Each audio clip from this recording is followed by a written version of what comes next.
Habatus Renungan Harian Anak. Selamat pagi adik-adik semua. Salam Habatus, hidupku bagi Kristus.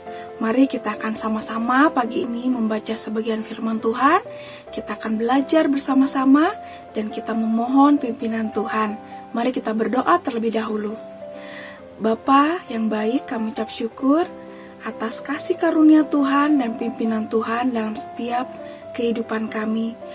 Saat ini Tuhan, kami akan membaca sebagian firman-Mu dan mempelajarinya. Kiranya Tuhan yang memimpin setiap kami, menolong setiap kami, untuk kami boleh mengerti dan melakukan perintah Tuhan dengan taat dan setia, supaya kami semakin hari semakin bertumbuh, semakin takut akan Tuhan, semakin mengasihi Tuhan. Hanya di dalam nama Tuhan Yesus, kami mengucap syukur dan berdoa. Amin. Adik-adik, kita masih mempelajari di kitab Ayub ya. Hari ini kita belajar dari Ayub 32 ayat 1 sampai ke 22. Nanti kalian semua mengulang kembali untuk membacanya ayat demi ayat. Tetapi saat ini kita akan membaca dari ayat 1 sampai ayat yang ke-9. Mari kita akan baca bersama-sama. Judulnya, Elihu merasa juga berhak untuk mengemukakan pendapat. Mari kita akan baca. Maka ketiga orang itu menghentikan sanggahan mereka terhadap Ayub, karena ia menganggap dirinya benar. Lalu marahlah Elihu bin Barakel, orang Bus dari kaum Ram. Ia marah terhadap Ayub karena ia menganggap dirinya lebih benar daripada Allah. Dan ia juga marah terhadap ketiga sahabat itu, karena mereka mempersalahkan Ayub meskipun tidak dapat memberikan sanggahan. Elihu menangguhkan bicaranya dengan Ayub karena mereka lebih tua daripada dia. Tetapi setelah dilihatnya bahwa mulut ketiga orang itu tidak lagi memberi sanggahan, maka marahlah ia. Lalu bicaralah Elihu bin Barakel, orang Bus itu, "Aku masih muda dan kamu sudah berumur tinggi. Oleh sebab itu aku malu dan takut mengemukakan pendapatku kepadamu. Pikirku, biarlah yang sudah lanjut usianya berbicara dan yang sudah banyak jumlah tahunnya memaparkan hikmat. Tetapi roh yang di dalam manusia dan nafas yang maha kuasa, itulah yang memberi kepadanya pengertian. Bukan orang yang lanjut umurnya yang mempunyai hikmat, bukan orang yang sudah tua yang mengerti keadilan." Nah adik-adik, kalian tentu tahu ya, karena kalian sudah menyimak Habatus sebelumnya, bagaimana ketiga sahabat Ayub datang dengan banyak bicara, dan dari mereka banyak yang mempersalahkan Ayub. Mereka menganggap bahwa apa yang dialami oleh Ayub karena kesalahan Ayub dan dosa-dosa Ayub yang besar. Tetapi Elihu berbeda ya adik-adik dari ketiga sahabatnya tadi.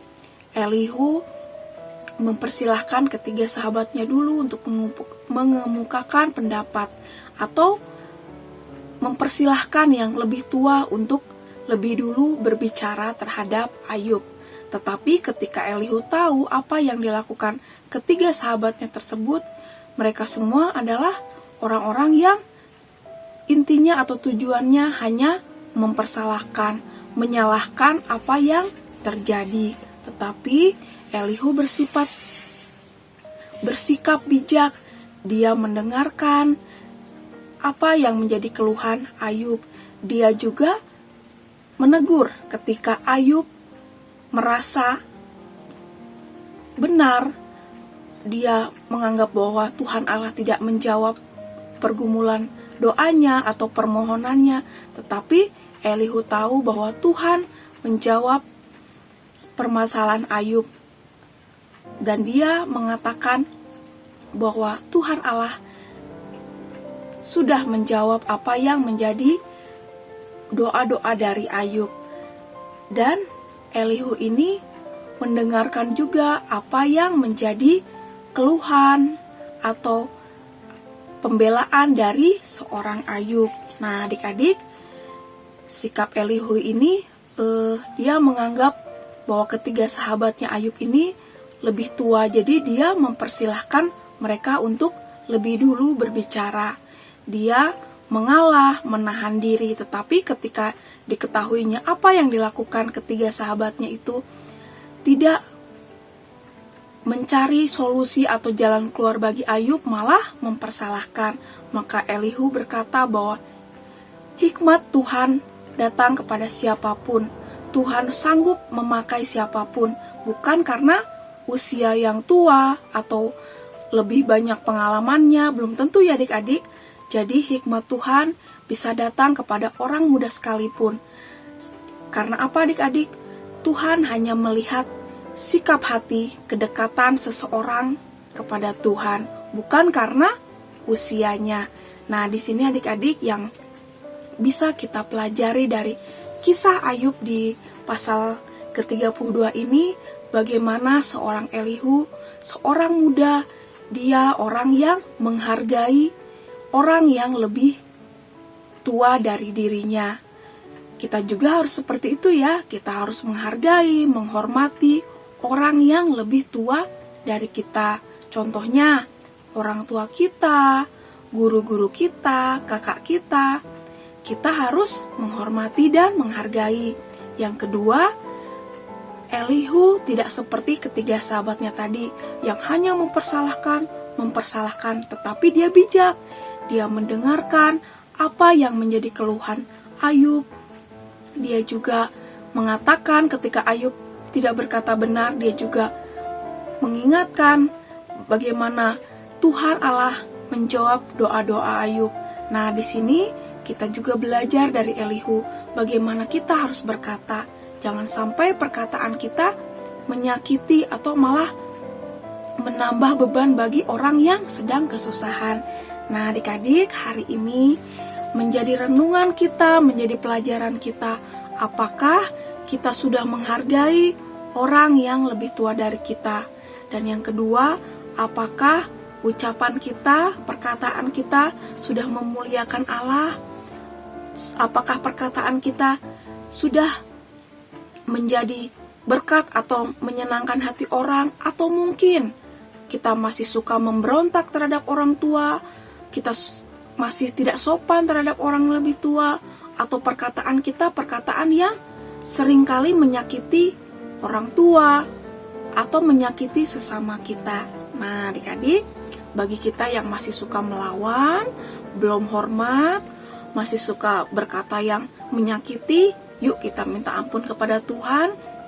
Mari kita merubah sikap kita supaya kita menjadi anak-anak Tuhan yang baik, taat hormat kepada Tuhan, taat hormat kepada orang yang lebih tua, dan perkataan kita perkataan yang baik, yang memuliakan Allah dan tidak menyakiti sesama kita. Amin. Mari kita berdoa. Terima kasih Tuhan atas firman Tuhan pagi ini. Ajar kami Tuhan untuk menjadi anak-anak Tuhan yang baik, taat, hormat kepada Tuhan, menghormati orang-orang yang lebih tua dari kami, dan terlebih lewat perkataan kami, supaya perkataan kami, perkataan yang memuliakan nama Tuhan, dan juga tidak menyakiti sesama kami. Terima kasih Tuhan, hanya di dalam nama Tuhan Yesus, kami mengucap syukur dan berdoa. Amin. Sampai jumpa adik-adik di Renungan Habatus selanjutnya. Tuhan Yesus memberkati. Habatus